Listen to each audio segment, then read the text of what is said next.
Welcome to കലവറ. ഇന്ന് ചെയ്യാൻ പോകുന്നത് കൂന്തൽ റോസ്റ്റ്. കൂന്തലിന് കണവ എന്നുള്ള പേരുമുണ്ട്. അതിനുവേണ്ടി ഇവിടെ എടുത്തിരിക്കുന്നത് കണവ 1/2 കിലോ, 2 മീഡിയം സൈസ് സവോള ചെറുതായിട്ട് അരിഞ്ഞത്, ഒരു 15 ചെറിയ ഉള്ളി നടുവിലൂടെ കീറിയത്, ഇഞ്ചി വെളുത്തുള്ളി ചതച്ചത് 1.5 ടേബിൾ സ്പൂൺ, പിന്നെ കുറച്ച് കറിവേപ്പില, ഒരു വലിയ തക്കാളി അരിഞ്ഞത്, പിന്നെ 2 ഏലക്ക, 3 ഗ്രാമ്പു, ഒരു പട്ട. ഇനി നമുക്ക് ചെയ്ത് തുടങ്ങാം. സ്റ്റൗ ഓണാക്കാം. 1.5 ടേബിൾ സ്പൂൺ വെളിച്ചെണ്ണ. ഇത് ഇവിടുത്തെ തണുപ്പ് കാരണം ഇരുന്നങ്ങ് ഈ പരുവത്തിലായി.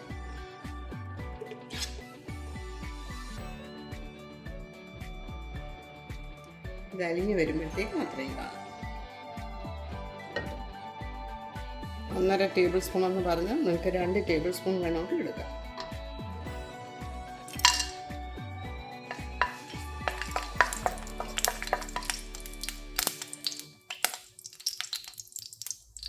ഇഞ്ചി വെളുത്തുള്ളി ചതച്ചത്,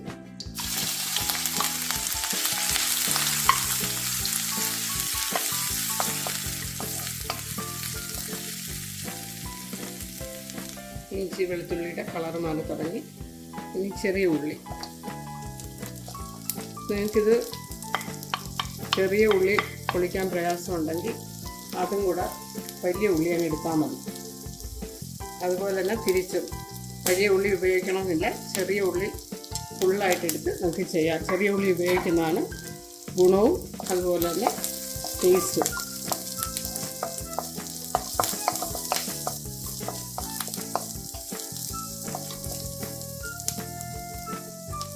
അല്പം ഉപ്പ് ചേർക്കാം.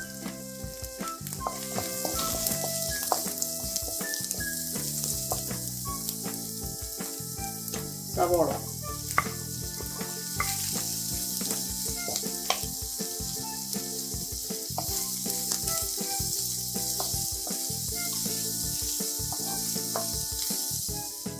തക്കാളി,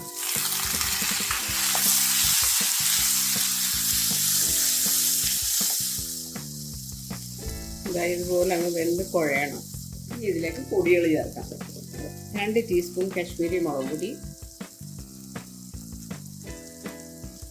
1 ടീസ്പൂൺ മല്ലിപ്പൊടി, 1 ടീസ്പൂൺ കുരുമുളക് പൊടി, 1/4 ടീസ്പൂൺ മഞ്ഞൾപ്പൊടി, 1/2 ടീസ്പൂൺ ഗരം മസാലപ്പൊടി,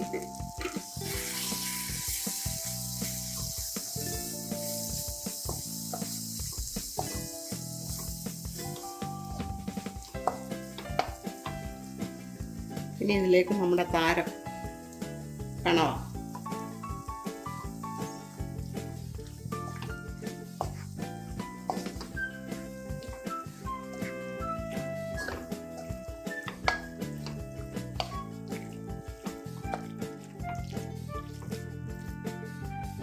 ഇനി ഇതിലേക്ക് 1/4 കപ്പ് വെള്ളം.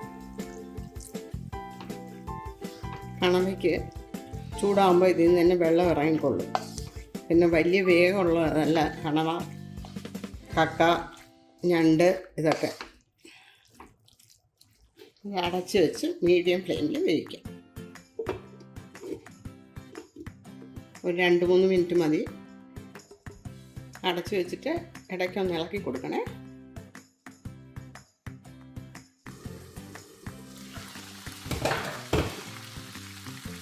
ഇത് വെള്ളം ഇറങ്ങിയത് കണ്ടില്ലേ, നമ്മൾ ഒഴിച്ച വെള്ളവും പിന്നെ അതിൽ നിന്ന് ഇറങ്ങിയ വെള്ളവും കൂടെ.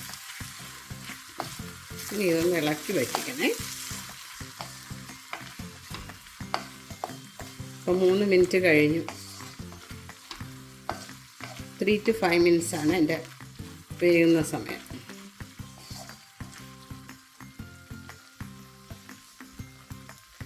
ഇനി ഇതിലേക്ക് 1 ടീസ്പൂൺ ചതച്ച കുരുമുളക്, 1/4 ടീസ്പൂൺ പെരുംജീരകപ്പൊടി,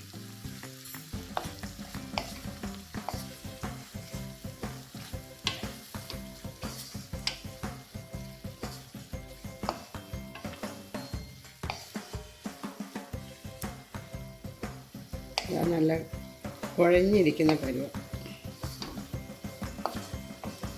അരപ്പെല്ലാം കണവയിൽ ചേർന്ന് പിടിച്ചിട്ടുണ്ട്. ഇനി നമുക്ക് സ്റ്റൗ ഓഫ് ചെയ്യാം. നമ്മുടെ കണവ റോസ്റ്റ് അങ്ങനെ പെർഫെക്റ്റായിട്ട് വന്നിട്ടുണ്ട്.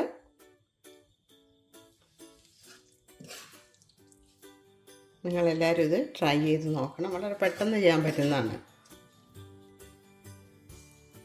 ഫീഡ്ബാക്ക് അറിയിക്കാൻ മറക്കരുത്. നിങ്ങൾ ചെയ്ത് അതുപോലെ ശരിയായി എന്ന് പറയുമ്പോഴാണ് എനിക്കത് വീണ്ടും ചെയ്യാൻ താല്പര്യം തോന്നുന്നത്.